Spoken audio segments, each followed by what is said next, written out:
नाशिक लैंगिक शोषण आणि धर्मांतर प्रकरणामध्ये एक महत्त्वाची माहिती समोर आली आहे। आरोपी दानिश शेखचं बँक अकाउंट सील करण्यात आलेलं आहे। दानिशनं पीडितेकडून 2 लाख उकळल्याची माहिती आहे। आरोपी दानिशच्या आर्थिक व्यवहाराची चौकशी सुरू आहे। एसआयटीच्या तपासात धक्कादायक खुलासे समोर आलेले आहेत।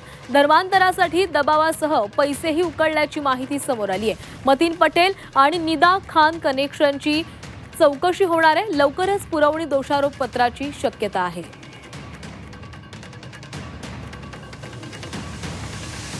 तर नाशिक धर्मांतर आणि लैंगिक अत्याचार प्रकरणामध्ये अनेक महत्त्वाचे खुलासे समोर येत आहेत। आरोपी दानिश शेखचं अकाउंट हे सील करण्यात आलेलं आहे। दानिशनं पीडितेकडून 2 लाख उकळल्याची माहिती आहे आणि या संदर्भात अधिक बोलणार आहोत। आमचे प्रतिनिधी सागर गायकवाड आपल्यासोबत आहेत। सागर, दानिश शेखच्या बँक अकाउंटला सील करण्यात आलेलं आहे। त्याला पीडितेकडून 2 लाख उकळल्याची शक्यता वर्तवण्यात आलेली आहे। नक्कीच या सगळ्या प्रकरणाकडे जर बघितलं तर हा दानिश शेख या पीडितेकडून तब्बल 2 लाख रुपयाची उकळल्याची माहिती जी आहे ती आता समोर येताना पाहायला मिळते।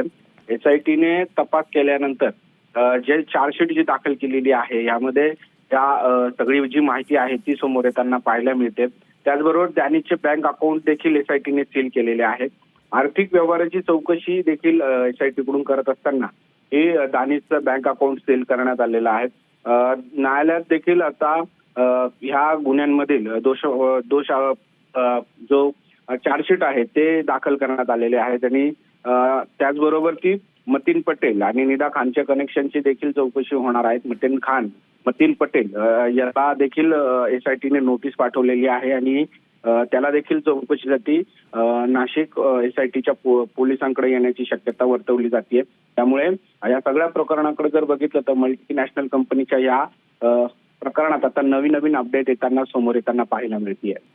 नक्कीच सागर, धन्यवाद दिलेल्या सविस्तर माहितीसाठी।